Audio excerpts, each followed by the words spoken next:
इसका इस काल का अर्थव्यवस्था। अगर अर्थव्यवस्था की बात करें तो जहां पर आपने सिंधु घाटी सभ्यता में जाना था कि अर्थव्यवस्था का मुख्य आधार व्यापार और कृषि था, वहीं पर यहाँ पर वैदिक सभ्यता जो ग्रामीण सभ्यता थी, इसमें अर्थव्यवस्था का मुख्य आधार क्या था? पशुपालन।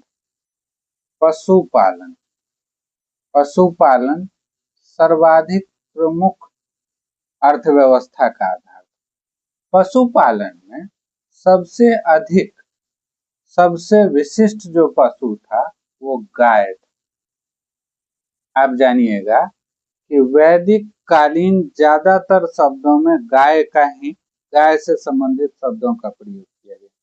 जैसे आप कहते गोधूली वेला, शाम के समय का, जब गाय अपना चारागाह से वापस आती थी तो वो जब घर की ओर आती थी तो ढोल उड़ते आता था, तो उसके लिए उस समय के लिए गोधूली वेला कहा गया। जो घरों की जो बेटियां थी उनके लिए दुहिता शब्द का प्रयोग किया गया, क्योंकि वो गाय का दूध निकालती थी। जो लड़ाइयां हुआ करती थी वह मुख्यतः गायों के लिए ही होती। तो दो पशु बड़ा प्रमुख, एक गाय और एक घोड़ा। गाय तो अर्थव्यवस्था का आधार ही था। घोड़ा का उपयोग रथ में किया जाता था। उत्तर वैदिक काल में आप जानिएगा एक जगह है जिसका नाम है अतरंजी खेड़ा, जहां से लोहे के प्रयोग का पर्याप्त मात्रा में प्रमाण मिलता है। तो जो उत्तर वैदिक काल में जो युद्ध की प्रधानता बढ़ गई थी, उसमें घोड़ा सर्वाधिक उपयोगी पशु, रथ में इसका प्रयोग किया जाता था। तो अर्थव्यवस्था जो था वो पशुपालन आधारित था। इसमें गाय को सबसे प्रमुख पशु माना गया। गाय के लिए जो शब्द प्रयोग किया गया है वो है अघन्या, मतलब जिसकी हत्या न की जा सके, इसकी हत्या नहीं करनी चाहिए, और यह मान्यता अभी तक भी चली आ रही है, अघन्या। इसके बाद इसके लिए एक शब्द और प्रयोग किया गया है, वो है अष्टकर्णी। अष्टकर्णी, आप जब वैदिक कथाओं को पढ़ें तो उसमें बहुत सारे तरह की विशिष्ट प्रकार की गायें, जैसे एक गाय कामधेनु गाय के बारे में आप सुने होंगे।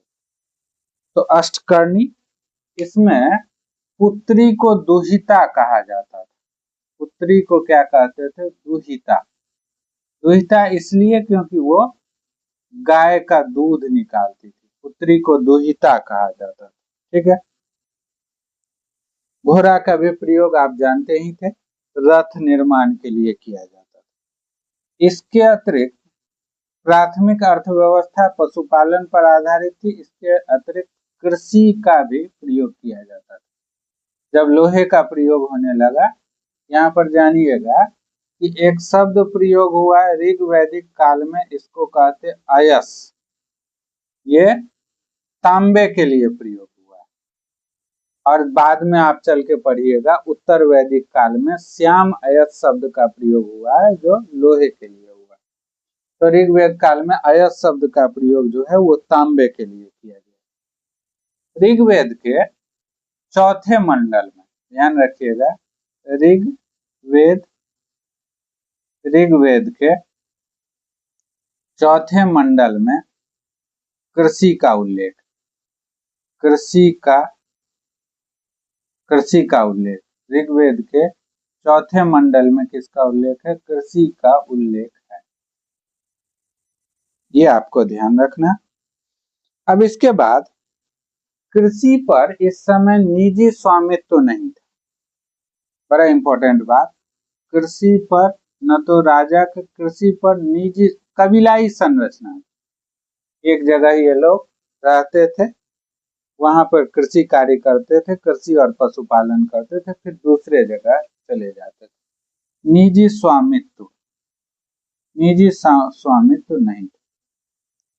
नहीं था। एक कर था जिसका नाम था बलि, एक कर प्रचलित था। आगे चल के जानिएगा कि अभी जो था ये कर, ये था बलि ये कैसा था? स्वैच्छिक था, स्वैच्छिक था, स्वैच्छिक था। बाद में जब आप उत्तर वैदिक कालीन सभ्यता के बारे में जानेंगे तो जानिएगा कि ये 1/6 हो गया और ये स्वैच्छिक न होके अनिवार्य हो गया।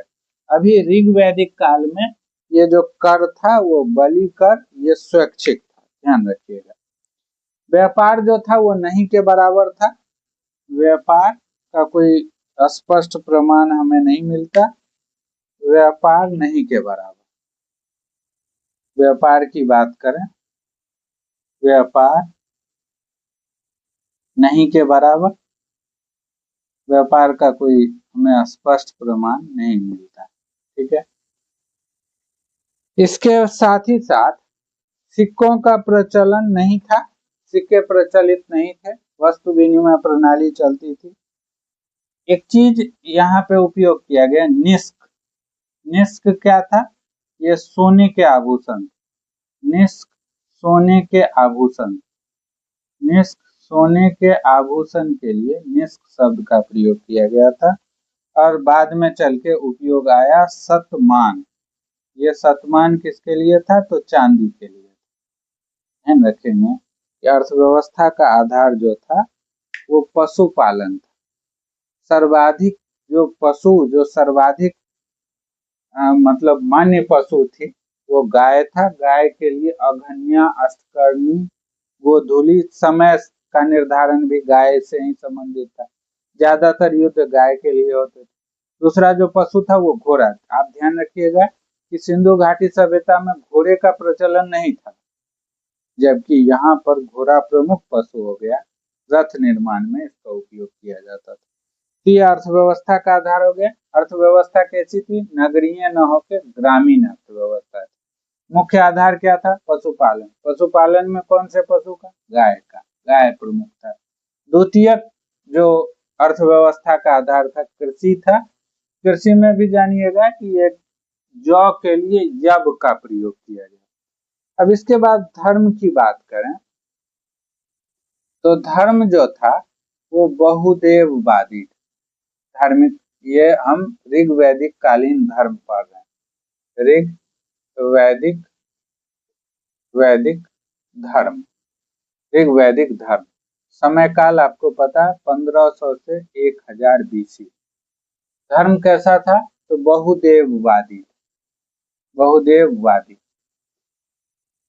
बहुदेववादी धार्मिक प्रवृत्ति जो थी वो बहुदेववादी थी। 33 देवी देवताओं की चर्चा, 33 देवी देवता की चर्चा ऋग्वेद में मिलती। इसमें 3 प्रकार के देवता, एक है अंतरिक्ष, अंतरिक्ष के देवता, ठीक है। दूसरे हैं आकाश के देवता, आकाश के देवता। और फिर पृथ्वी। अंतरिक्ष, आकाश और पृथ्वी के देवता। जो अंतरिक्ष के देवता हैं वो इंद्र, इंद्र और मारुत। इंद्र को पुरंदर कहा गया, जिसका अर्थ होता है दुर्ग तोड़ने वाला। इंद्र की चर्चा सबसे अधिक ऋग्वेद में की गई है। इंद्र के लिए 250 बार इंद्र का प्रयोग हुआ। ऋग्वेद में सबसे अधिक 250 बार इंद्र। सूर्य, इसके बाद वरुण, वरुण, और इसके बाद अदिति। अदिति देवी है, अदिति आकाश की देवी है। और पृथ्वी के लिए अग्नि, अग्नि, अग्नि, सोम, सोम, पूषण जो शूद्रों के देवता हैं, पूषण, और सरस्वती, सरस्वती ये पृथ्वी के देवी देवता हैं। अब इसमें एक ध्यान दीजिएगा, सबसे इम्पोर्टेंट, कि ऋग्वेद में सबसे अधिक चर्चा इंद्र की गई है। इंद्र की चर्चा कितनी बार की गई है? 250 बार। अग्नि की 200 बार, ठीक है। और इसके बाद तीसरे नंबर पर वरुण की चर्चा 30 बार की गई। इंद्र सबसे प्रमुख देवता हैं। इनको पुरंदर अर्थात दुर्ग तोड़ने वाला कहा गया। अग्नि को भक्त और भगवान के बीच मध्यस्थ कहा गया। कहा जाता था कि अग्नि में जो भी हवन आप करते हैं, जो भी वस्तुएं डालते हैं, वो धुआं बन के ईश्वर तक पहुंच जाता है। वरुण को ऋत का देवता यानी नैतिक नियमों का देवता माना गया। तो ध्यान रखिएगा, इन देवी देवताओं की चर्चा की गई। ठीक है, इसके बाद गायत्री मंत्र की भी चर्चा है। गायत्री मंत्र भी, गायत्री मंत्र की चर्चा ऋग्वेद में है। ये सविता या सावित्री देवी, सविता या सावित्री देवी को समर्पित। ठीक है, ऋग्वेद के 9वें मंडल में सोमदेव की चर्चा है। ये पेय के देवता, पेय पदार्थ है, इसके देवता। ऋग्वेद के 9वें मंडल में सोमदेव की चर्चा है। एक बात ध्यान रखिएगा कि जैसे सिंधु घाटी सभ्यता में मंदिर के साक्ष्य नहीं मिले हैं, ऐसे ही वैदिक कालीन सभ्यता में भी मंदिर के साक्ष्य नहीं मिले। मंदिर और मूर्ति पूजा के साक्ष्य इस समय नहीं मिले हैं। ठीक है, पूजा हम किस उद्देश्य से करते थे? उस समय प्राकृतिक आपदाएं अधिक आती थी, तो हमें प्राकृतिक आपदा से रक्षा और भौतिक सुखों में वृद्धि के लिए पूजा करते थे। ध्यान रखिएगा कि वैदिक आर्य लोग जो पूजा करते थे, उनका प्राथमिक उद्देश्य भौतिक सुख की प्राप्ति करना था। एक देवी की और चर्चा है जिसको अरण्य, ये जंगल देवी थी। अरण्य जो देवी है वो जंगल देवी। तो आपसे पूछा जाए कि धार्मिक अवधारणा कैसी थी? बहुदेववादी। ऋग्वेद में 33 प्रकार के देवी देवताओं की चर्चा की गई। जो सर्वाधिक सबसे अधिक जिस देवता की चर्चा ऋग्वेद में हुई है वो इंद्र है। इनके लिए 250 बार इंद्र का प्रयोग किया गया, 250 सूक्त में। उसके बाद इंद्र को क्या कहा गया? पुरंदर, मतलब दुर्ग तोड़ने वाला। इसके बाद कौन है? अग्नि की चर्चा 200 बार की गई है। ये भक्त और भगवान के बीच मध्यस्थ का कार्य करता है। इसके बाद वरुण जो नैतिक नियमों के देवता हैं, ऋत के देवता हैं, इनकी चर्चा। इसके अतिरिक्त गायत्री मंत्र सविता या देवी सरस्वती को समर्पित है, जो बाद में विद्या की देवी हुई। 9वें मंडल में सोम की चर्चा है, पेय पदार्थ से संबंधित है। मूर्ति पूजा के साक्ष्य नहीं है, मंदिर निर्माण के भी साक्ष्य नहीं, ये आपको ध्यान रखना। ये वैदिक कालीन धर्म हो गया। अब इसके बाद ये ऋग्वैदिक काल हो गया। अब इसके बाद का जो काल है वो उत्तर वैदिक काल है। ऋग्वैदिक काल के बाद उत्तर वैदिक काल जो था उसमें कुछ परिवर्तन आया। परिवर्तन समाज में भी आया, अर्थव्यवस्था में भी आया, राजनीतिक संरचना में भी परिवर्तन आया। तो ध्यान रखिएगा, उत्तर वैदिक काल की बात करें तो इसका समय काल जो है वो 1000 BC से लगभग 600 BC का। इस समय समाज में जो परिवर्तन आए, इस आधार पर इसको हम लोग अलग से जानते हैं। ठीक है, इसमें भौगोलिक प्रसार भी हुआ। भौगोलिक प्रसार की चर्चा एक विदेह माधव की कथा है, जिसमें गंडक नदी के लिए सदानीरा शब्द का प्रयोग किया गया, जहां ये सप्त सिंधु प्रदेश से बिहार की तरफ ये लोग बढ़े। तो इस काल में भौगोलिक विस्तार हुआ। भौगोलिक विस्तार की चर्चा एक आप जानिएगा, एक ग्रंथ है शतपथ ब्राह्मण। कई बार आपसे इससे रिलेटेड क्वेश्चन पूछा गया है। और एक विदेह माधव की कथा है। विदेह माधव की कथा चलती है कि वो अग्नि को जलाते गए और उधर जो है वो आर्यों का प्रसार होता गया। इसमें गंडक नदी के लिए जिस शब्द का प्रयोग किया गया है वो है सदा नीरा, मतलब हमेशा जल रहने। होती है इसमें भी। तो गंडक के लिए उत्तर वैदिक काल में इस शब्द का प्रयोग किया गया। गंडक के लिए जो शब्द प्रयोग किया गया वो सदानी रहा। अब इसमें समाज देखिए, समाज में परिवर्तन क्या हुआ। जहां पर ऋग्वैदिक काल में सामाजिक वर्गीकरण, समाज 4 वर्गों में विभक्त था। वर्गीक पुरोहित थे, उसके बाद क्षत्रिय थे, वैश्य थे और शूद्र थे। यहाँ भी समाज जो था वो 4 वर्गों में विभक्त था, 4 वर्ग में विभाजित, 4 वर्ग में विभाजित था। ठीक है, लेकिन अंतर क्या हुआ वहां पर। एक तो आपका हो गया पुरोहित, क्या था, शिक्षा और धर्म का ज्ञान देना। इसके बाद कौन थे, पुरोहित, या इसको आप ब्राह्मण कह दीजिए, ब्राह्मण। ठीक है, ब्राह्मण। अगला जो था वो हो गया क्षत्रिय, क्षत्रिय। इसके बाद वैश्य, वैश्य, और फिर आप कहते हैं शूद्र। वहां पर ऋग्वैदिक काल में समाज के विभाजन का आधार क्या था, कर्म था। कर्म के आधार पर समाज का विभाजन। यहाँ पर क्या हो गया, जन्म आधारित हो गया। यहाँ पर सामाजिक विभाजन का आधार क्या हो गया, जन्म। अगर ब्राह्मण का बेटा ब्राह्मण होगा, क्षत्रिय का बेटा क्षत्रिय, तो जन्म आधारित हो गया। ठीक है, इसमें ब्राह्मण जो हो गए वो सर्वोच्च हो गए। समाज में पहले ऋग्वैदिक काल में सर्वोच्चता का भाव नहीं था, और ये जो शूद्र थे इनकी स्थिति निम्न हो गई, इनका पतन हुआ और ब्राह्मण सर्वोच्च स्थान पर आ गए। ठीक है, ऋग्वेद में तो जन्म आधारित न होकर कर्म आधारित था। ऋग्वेद का ही 10वां मंडल है जो छेपक है। 10वें मंडल में एक पुरुष सूक्त है, पुरुष सूक्त, पुरुष सूक्त। इसमें बताया गया है कि जो आदि ब्रह्मा है, ये उत्तर वैदिक काल की बात है। इसमें यह कहा गया कि जो आदि ब्रह्मा है उनके शरीर से ही सभी धर्म का, सभी मतलब समाज के सभी वर्णों का उदय हुआ।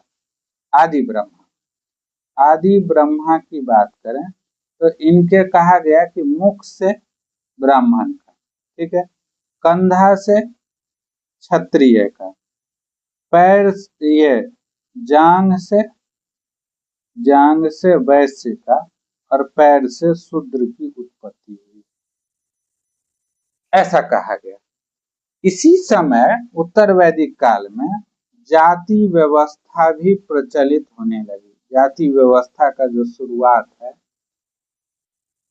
ये उत्तर वैदिक काल में ही प्रारंभ हो गया। ठीक है, ऐसा ध्यान रखिएगा। और इस समय महिलाओं की स्थिति में गिरावट आई। महिलाओं की स्थिति में गिरावट आई। इसी समय का एक ब्राह्मण है जिसको एतरेय ब्राह्मण कहते हैं। एतरेय ब्राह्मण में महिलाओं को कष्ट का कारण बताया गया। एतरेय ब्राह्मण में महिलाओं को कृपण कहा गया। कृपण का अर्थ होता है कष्ट का कारण। एतरेय ब्राह्मण जो उत्तर वैदिक कालीन समाज है, इसमें ऐसा महिलाओं की स्थिति में गिरावट का संकेत हमें मिलता है। तो ये आप उत्तर वैदिक कालीन समाज में जानिएगा। महिलाओं की स्थिति में गिरावट आई, जाति व्यवस्था, वर्ण व्यवस्था की शुरुआत हो गई, समाज का विभाजन कर्म के आधार पर न होकर जन्म के आधार पर होने लगा। तो ये सामाजिक स्थिति में गिरावट, सामाजिक कुप्रथाएं भी प्रचलित होने लगी। इससे सामाजिक पतन और नैतिक मूल्यों का भी पतन हुआ। अब राजतंत्र की बात करें तो राजतंत्र में, राजनीतिक व्यवस्था में अब आप बात करते हैं तो राजनीतिक व्यवस्था में भी परिवर्तन आए। राजनीतिक व्यवस्था में क्या परिवर्तन आया, जहाँ पे राजा का चुनाव होता था, विदत, सभा, समिति, गण इत्यादि जो संस्थाएं थी वो अब विलुप्त होने लगी। ठीक है, ये अब क्या हो गया, राजतंत्र विकसित हो गया। इस समय राजतंत्र का विकास हो गया। राजतंत्र विकसित हो गया। अब जब राजतंत्र विकसित हो गया, अब इसी समय एक कॉन्सेप्ट आ गया युवराज का। ठीक है, युवराज कौन थे? राजा का पुत्र, राजा का उत्तराधिकारी युवराज हो गया। बड़ा गड़बड़ हो गया। अब चुनाव का तो कोई सवाल ही नहीं उठेगा। ठीक है, एक कॉन्सेप्ट और आ गया महिषी। महिषी जो था वो पहले सभा समिति में विद्वान महिलाएं होती, ये रानी महारानी जो थी उनके लिए महिषी शब्द का प्रयोग। तो कुछ महिलाओं की स्थिति अच्छी और समाज के ज्यादातर महिलाओं की स्थिति दयनीय होने लगी, तो महारानियां। ठीक है, और इसके साथ साथ राजा सर्वोच्च पद पर आ गए और राजत्व का दैवीय सिद्धांत आ गया। राजत्व का दैवीय सिद्धांत आ गया। राजत्व के दैवीय सिद्धांत की बात करें तो कहा गया कि राजा ईश्वर के आदेश से, देवता के आदेश से चुने जाते हैं और ये परंपरा वंशानुगत हो गई। तो राजनीतिक व्यवस्था भी इस समय अपने पतन की ओर बढ़ी। अब हम अर्थव्यवस्था की बात करते हैं। तो जहां ऋग्वैदिक अर्थव्यवस्था पशुपालन प्रधान थी, वहीं उत्तर वैदिक कालीन अर्थव्यवस्था, हम चर्चा कर रहे हैं उत्तर वैदिक काल की। उत्तर से 600 BC का उत्तर वैदिक काल की अगर हम बात करें तो इसकी जो अर्थव्यवस्था थी वो कृषि प्रधान हो गई।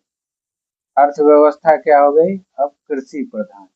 ऐसा इसलिए हुआ क्योंकि लोहे का व्यापक पैमाने पर प्रयोग हुआ।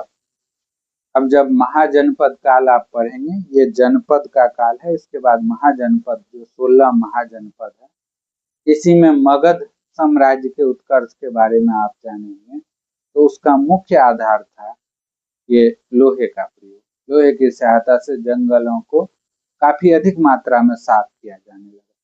तो इस काल में कृषि प्रधान हो गया। अतरंजी खेरा एक जगह है जहां से लोहे के प्रयोग के साक्ष्य मिले। ठीक है, तो लोहा का अत्यधिक प्रयोग होने के कारण अर्थव्यवस्था जो हो गई वो कैसी हो गई? कृषि प्रधान हो गई। इसमें व्यापार भी होने लगा, नगर का भी विकास हुआ। उत्तर वैदिक काल के बाद आप जब महाजनपद काल कहेंगे, उसी में द्वितीय नगरीकरण का कॉन्सेप्ट आता है, जहाँ पे ऋग वैदिक कालीन अर्थव्यवस्था कृषि प्रधान न होकर पशुपालन पर आधारित थी, ग्रामीण अर्थव्यवस्था थी। वहीं पर अब नगरीय अर्थव्यवस्था का विकास होने लगा। ठीक है, जंगल को साफ किया गया, जंगल साफ किया गया। भूमि पर स्वामित्व की अवधारणा आ गई। यहाँ पर निजी स्वामित्व नहीं था ऋग वैदिक काल में, यहाँ पर भूमि पर निजी स्वामित्व आया। ठीक है, निजी स्वामित्व आ गया। अब किसी व्यक्ति का पर्सनल जमीन हो गया। और उस समय जो बलि कर था, एक कर था, इसका नाम था बलि। ये क्या था? स्वैच्छिक था। बलि जो था स्वैच्छिक। इस कर को क्या कर दिया गया? अनिवार्य कर दिया गया। और बलि कितना लगता था? 1/6। 1/6। इसके बदले में राजा के द्वारा सुरक्षा प्रदान की जाती थी। तो ध्यान रखिएगा, बलि कर जो था वो अनिवार्य हो गया।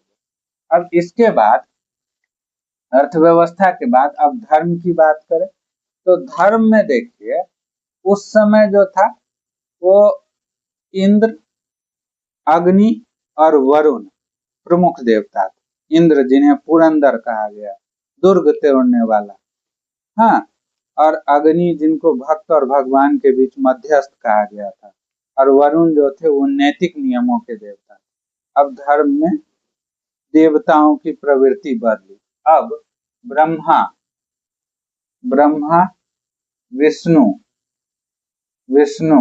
और महेश, ब्रह्मा विष्णु महेश, ये 3 प्रमुख देवता हो गए, ब्रह्मा विष्णु और महेश। इनमें ब्रह्मा को कहा गया कि ये क्रिएटर है, ये उत्पन्न करता है, ब्रह्मा उत्पन्न करता करते हैं। ये विष्णु जो है ये पालन करता है, पालन करते हैं। और महेश के बारे में कहा गया ये विनाशक हैं, यानी नष्ट करते हैं। तो ये त्रिदेव की संकल्पना आ गई। शूद्रों के लिए अलग देवता आ गए, पूषण। शूद्रों के जो शूद्र के देवता जो थे वो पूषण थे, पूषण। शूद्रों के देवता कौन हो गए? तो पूषण हो गए, शूद्रों के देवता पूषण हो गए। तो ये ध्यान रखिएगा। महिलाओं की स्थिति, महिला मतलब जो देवियां थी उनकी स्थिति में गिरावट आ गई। और सबसे प्रमुख जो देवता हो गए वो प्रजापति, प्रजापति ब्रह्मा। प्रजापति ब्रह्मा को सबसे प्रमुख देवता माना गया। तो ये आपको ध्यान रखना है। तो इस प्रकार ऋग्वैदिक काल से उत्तर वैदिक काल में समाज, राजनीतिक व्यवस्था, धर्म इत्यादि में परिवर्तन है। तो इसको आप ध्यान रखेंगे और इससे संबंधित प्रश्न को आपको सॉल्व